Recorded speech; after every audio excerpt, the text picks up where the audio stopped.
And he's scoring most of these points without knocking down a three, bro. He's LeBron's son. Is he deserving of it? He needs to be, bro. Like, let's be real, bro. Like he just had 40 the other night with limited free throws. Like SGA is the MVP of this year so far. And if you say something different, you're delusional.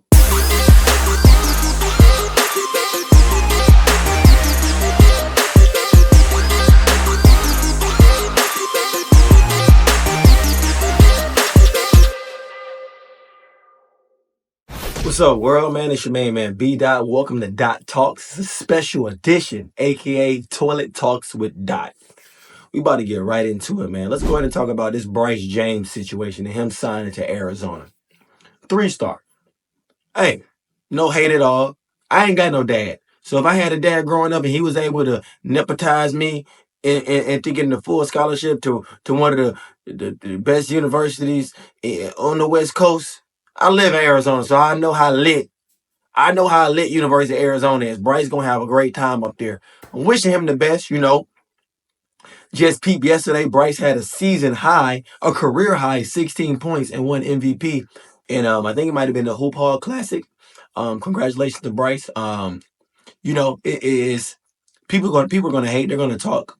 Because he signed to a very prestigious high major university in Arizona, and his career high is only 16 points. I seen some tweets. People were like, "Hey man, my career high was 40, and I work on a truck lift."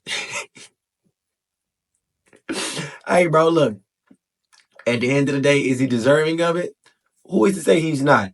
He might go there, might go there, do his thing, prove himself. You feel me? He's 6'5", can shoot the ball pretty well. Still figuring out his game. Hey, people are late bloomers, and he happened to be LeBron James' son. So all the eyes and the attention is on him. And everyone is like, he needs to be better than Bronny. Man, two different type of players, two different type of athletes, two different type of people in general. So overall, man, look, I'm wishing the best for Bryce James.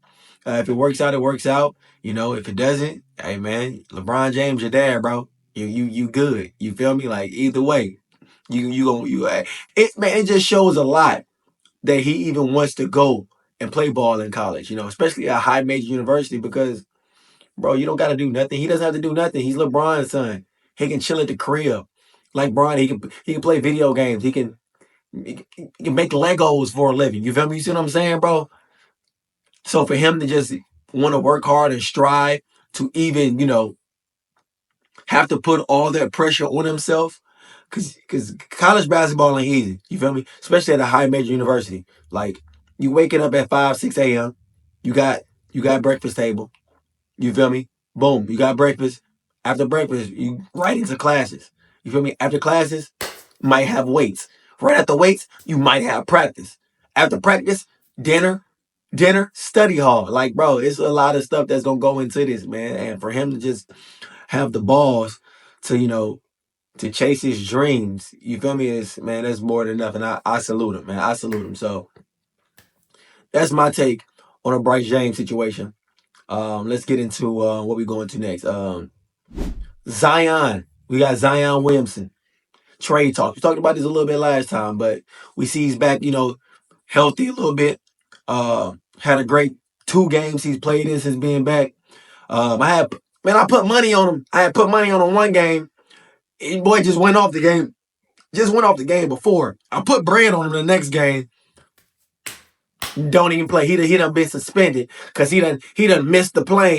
He came late to the team plane because he was at Popeyes trying to get that 4-piece with an extra 3 bit. No, I'm just joking. But yeah, man, he showed up late. I don't really know what's up with Zion, bro.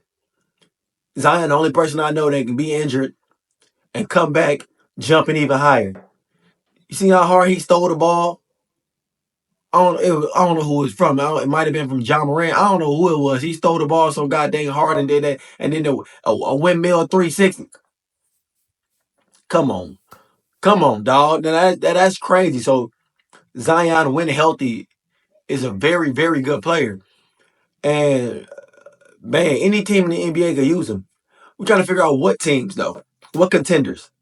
We see that the Suns are pushing for Jimmy Butler. I seen something that the Milwaukee Bucks are going to push for Bradley Beal. That'd be interesting. Giving up Middleton, they're going to give up Middleton and some other pieces. I don't think they're going to let go of Brook Lopez just because of his defensive presence and how he's able to space the floor for Giannis to create and do what he got to do. But Zion, man, that's a very interesting take. Everyone, let's send him to the Lakers, bro. Like I said last time, every Lakers fan had the craziest scenarios in the world. They gonna say they want Zion. They gonna say they gonna get Zion. They gonna end up with Kyle Kuzma. Hey, nothing against Kyle. Nothing against Kyle. I'm just saying in general. Lakers fan, they shoot for the highest expectations and end up with like tier 3 type player. So it's gonna be very interesting. Who can use Zion? What contender can use Zion? Zion end up on the Miami Heat. I don't know. Pat Riley strict, Zion. You feel me? Pat Riley strict. And Pat Riley run his ship the way he wanna run his ship. You feel me? So if Zion don't come and play, he gonna be in the Heat out of that goddamn job. You feel me? On the bench. So that's gonna be interesting. Seeing Jimmy Butler came back to hoop. Jimmy has looked good, in the last couple games. You feel me? I don't know if y'all seen the warm ups, but him in the warm ups, they were doing the introductions. Everybody was all jumping around, and Jimmy was like this. Yeah. Jimmy ain't having it, bro. Jimmy is trying to get the heck up out of there, bro. Jimmy's trying to get up out of there, and it seemed like the perfect fit for him is the Phoenix Suns. Uh, I think it'd be a good fit. Put everybody back in their natural position. D-Book can naturally go back to the 2. Even though he's running the 1 a lot, I've noticed that. They've relieved Tyus Jones off the ball as much and let D-Book handle it. D-Book been hooping, bro. His assist to turnover ratio has going up. His assist in general has going up. So D-Book is figuring out handling the ball, but I like when D-Book's on that wing, bro. I like when D-Book doing his thing. I like when D-Book is getting buckets. You feel me? D-Book and KD, crazy. You feel me? You add Jimmy in there, we will see what happens. It's a pretty solid lineup, defensively at least. But right now the Suns are struggling. They don't look good at all. So that's going to be an interesting fact. Kawhi Leonard came back. Kawhi looking good per usual. Last game I think he had 16, 9 for 13. When I say 9 for 13, don't even make no sense. I think he had like 18, 9 for 13. 5 rebounds. He was hooping. Kawhi looks good. Pairing him up with James Harden and Norman Powell. Hopefully come playoff time, when it gets close to playoff time, that Clippers team can make a little push. James can actually, show up in the playoffs, prove all his haters wrong. Kawhi can stay healthy. Norman Powell continue what he's doing. Zubac looks amazing. Zubac look amazing, especially when playing with Harden. They took an L last night to the Chicago Bulls, but they came off a back-to-back. Chicago Bulls, they just lost 5 games in a row. They came in hungry. Giddy damn near had a triple-double. Zach LaVine damn near had 40. You feel me? Like like come on now. Like come on now. What you really gonna do about that? Who we looking at? Hey man, the Denver Nuggets. They threw Russell Westbrook in that starting lineup. They pushed Jamal Murray to that 2. So you don't have to facilitate. Just go ahead and go get buckets, Jamal. Go score. Westbrook looks amazing. Jokic looks, come on, man. Jokic don't Jokic. He's still doing his thing. 28, 10 and 10 plus, dang near.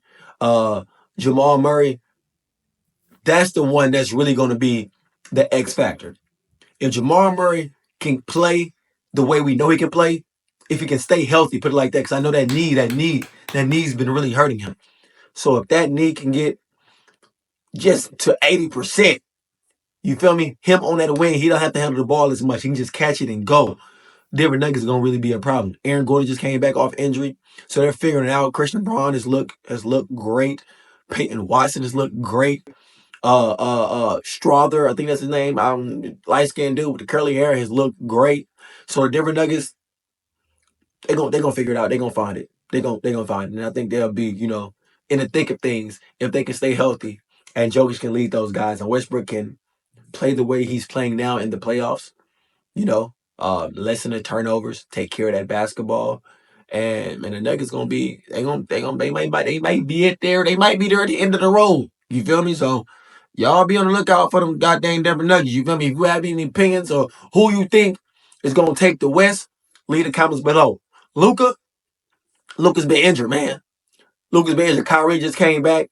Dallas Mavericks was looking good. Him and Kyrie went down. Jalen Hardy and Spencer Dinwiddie had to try to carry them boys. I think they did a decent job, but it's tough in that West when you don't got your two superstars. You don't got your Batman and your Robin. Uh, Luka's out of contention for any in-season awards because he's already missed.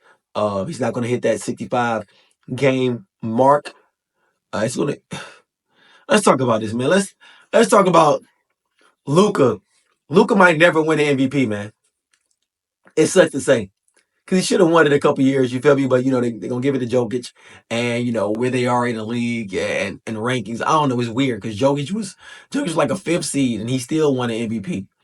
And it's crazy. I'm hoping Luka wins the MVP. I'm hoping Luka wins a title, but it's going to be tough, man. He might got to change the way he plays. He got to speed it up a little bit, man. When the Mavs when they run, bro, they are a hell of a team, bro. Gafford just had 31 and 15 last night, bro.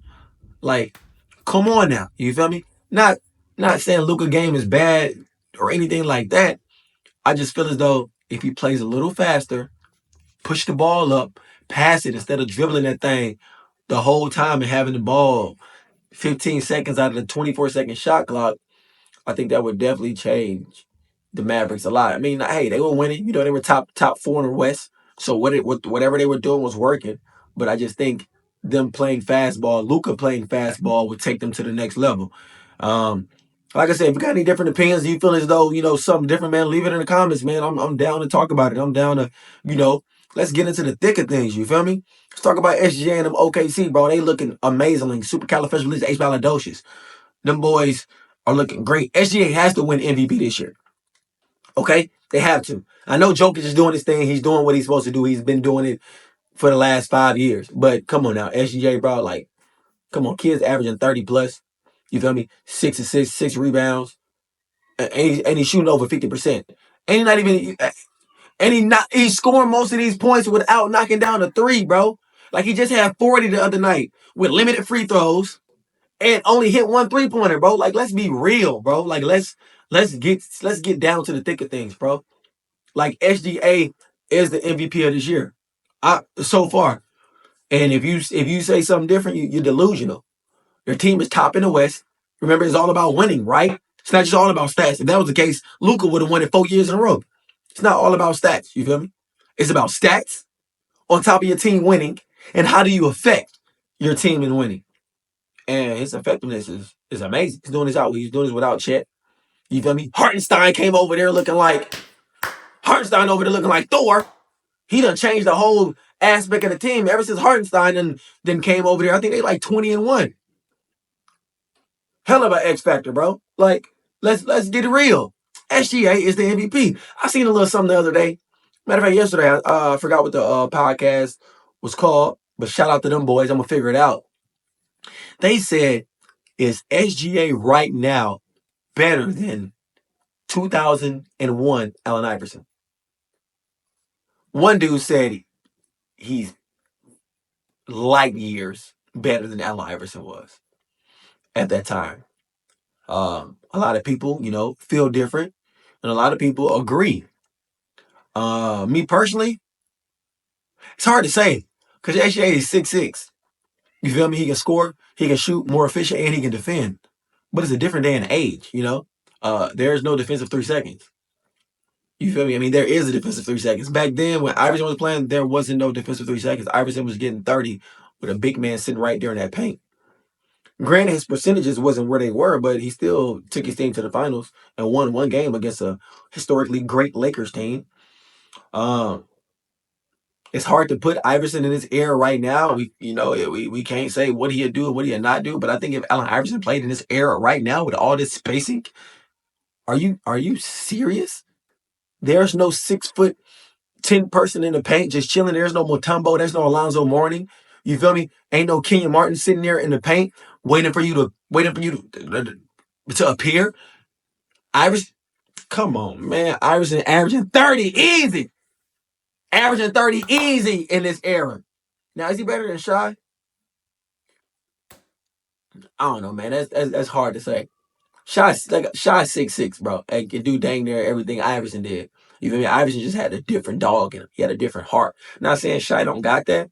Cause Shy smooth. Shy got the most aura in the NBA. Shy so smooth, bro. After a dub, the Instagram post is crazy. The swag is crazy. Shy overall was inspired by Allen Iverson. Come on now, like let's be like there it is right there. So y'all let me know in the comments below. In this era right now, is Shy Gilchrist better than Allen Iverson was at his prime in 2021? I mean in 2001. Let me know. Let me know in them comments. What we gonna talk about next? Let's go ahead and talk about them New York Knicks. Them New York Knickerbockers. They looking good. They looking amazing. Their starting lineup has the most minutes played out of anybody. Will that wear and tear lead over into the playoffs? And maybe. Karl Anthony Towns is looking amazing. I think he should be in MVP talks. He's looking amazing. Jalen Brunson is looking great per usual. Mikal Bridges is doing what he got to do. He found his swag. Had a very slow beginning of the year start, but they done found it. Josh Hart, the best rebound guard of all time. Jit be averaging 15 rebounds. He's 6'4", 6'3". They really ain't got no bench like that, but they figuring it out. I don't know. Anunoby, when he plays, they're amazing. Pressures off that bench. Campaign, McBride, like bro, the Knicks can make some noise. It's gonna be interesting if they are able to make it, against those Boston Celtics. Because at the end of the day, Boston Celtics, they're just a hell of a team in general. Even though they did just lay them a stinker, a big rotten egg against the Toronto Raptors, the worst team in the NBA. But you had those days. You feel me? No one's perfect, but they're still on pace to win 65 plus games, and they looking good to repeat once they get it all. Jaylen Brown has had a iffy season. I want to say iffy. He just hasn't had those crazy numbers that he had last year. But once he gets going, it's gonna get scary. Porzingis came back doing his thing. That's just another threat they just added, to them. A healthy Porzingis, Peyton Pritchard coming off that bench, doing what he does. Sam Hauser doing what he do. Like Al Horford. Hey, the Celtics. I don't even have to say much about the Celtics. True Holiday, Derek White, man, them boys. They're gonna do what they do. They're gonna be good. They're gonna end up. They're gonna end. I think they're gonna be in that conference finals when it comes to the end of the season. The Milwaukee Bucks. It's an interesting team. Giannis and Dame, they're figuring out. I think they need a little bit more help, especially on the defensive end. Chris Middleton has come back, off the injury. Middleton, former All-Star, hell of a player. The injuries and that wear and tear is catching up to him, but if he stays healthy, I think, they can make a little bit of noise, like that 1-2 punch with Dame and Giannis is scary in general. Giannis is averaging 30. Dame is finding his swag, his comfortness in that offense. Torian Prince is shooting over 40%. Bobby Portis going Bobby Portis, but I hear they trying to bring Bradley Beal. How that's gonna look? You feel me? Brad over here with the Suns, he already a third option coming off the bench. How that's gonna work over there with the Bucks? You feel me? Is Dame gonna take a step back? I don't know because Dame has played with a dynamic guard before in CJ McCollum. So I think him and Bradley Beal will figure it out. Um, I think Bradley may be a little bit more happy over there in Milwaukee. He'll be able to play his natural position because, I mean, at the end of the day, Devin Booker and Bradley Beal are both shooting guards. They're both playing out of position. So I think getting everybody back in a natural position, will definitely help Bradley Beal be Bradley Beal. But it's hard to go to a number one option shooting 20 times a game to a third option only getting 11 to 12 attempts. That mess with your ego, bro. It messes with your confidence because you are a volume scorer. You feel me? Like, you get 11 shots up, you usually get those 11 shots up in the first half. And if you don't have a good first half, you're like, it's cool, I'm going to come back in the second half. I'm at least get 10 plus shot attempts. But it ain't like that over there. It ain't like that over there in the Suns. It ain't all the grass ain't always greener when you playing with other superstars and all stars. You feel me? It may look good on paper, but it don't look good on the hardware. Okay, on that hardwood. Pause. You feel me? So Bradley Beal, I like him with the Bucks. You got Dame at the one. Bill at the 2. If they keep Torian Prince, most likely Torian gonna be at that 3. Giannis at the 4 and Brook Lopez at the 5. That's pretty smooth. They're gonna have to give up, but are they gonna give? They're gonna have to give up Middleton and Bobby Portis. They're gonna have to. They're gonna have to. Cause what other trades gonna make sense? What like? Come on now. Let's be real. So I want to know y'all who who who y'all think gonna be there at the end when it's all said and done. Who's gonna be in that Eastern Conference Final? Who's gonna be in that Western Conference Finals? Let me know. Leave it in the comments, okay? I just wanna know. I mean, we could, we spoke a lot on the Lakers last time. We're not gonna speak much on the Lakers. The Warriors. Steph said that he doesn't want the organization to make any kind of drastic trade that could put the Warriors' future in harm. A lot of people didn't like that. A lot of people was like, "Man, we respect you, Steph." Let me know how y'all feel about that. You feel me? That'd be interesting. I want to see Steph succeed. I want to see him, at the end. But it's looking like the Warriors, the Kings, and the Lakers gonna be in them playing games. All the California teams, they're gonna be in the playing games. So it's gonna be interesting to see who I think gonna win it all. I think the Celtics gonna be there at the end of the day. And I think I'm gonna be honest, bro. I'm gonna be honest with you. I think the Nuggets gonna mess around and surprise some people, bro. I think the Nuggets gonna mess around because Jokic, people say that he don't care about basketball, et cetera, et cetera. But I think he had a good time winning that championship, and he want to at least get one more before he get about this thing. You feel me? So I think it's gonna be the Celtics and the Nuggets in the finals. The way the Nuggets have been playing, but that's only if Jamal Murray can stay healthy, and that team as a collective and come together and play the way that they're capable of playing, especially with Aaron Gordon in there. If Russell Westbrook play the way he is playing now, don't turn that ball over. Don't try to play hero ball. Don't go 100 miles per hour. You know, get the pace of the game and continue to play what you're playing right now. I think it'll be the Nuggets and the Celtics in the NBA Finals. And y'all let me know if you got anything different, man. Leave it in the comments below right here, man. That's gonna wrap up Dot Talks special edition with Dot Toilet Talks. Toilet Talk with Dot. Till next time, we out. Peace. Like, subscribe, and comment. I holla.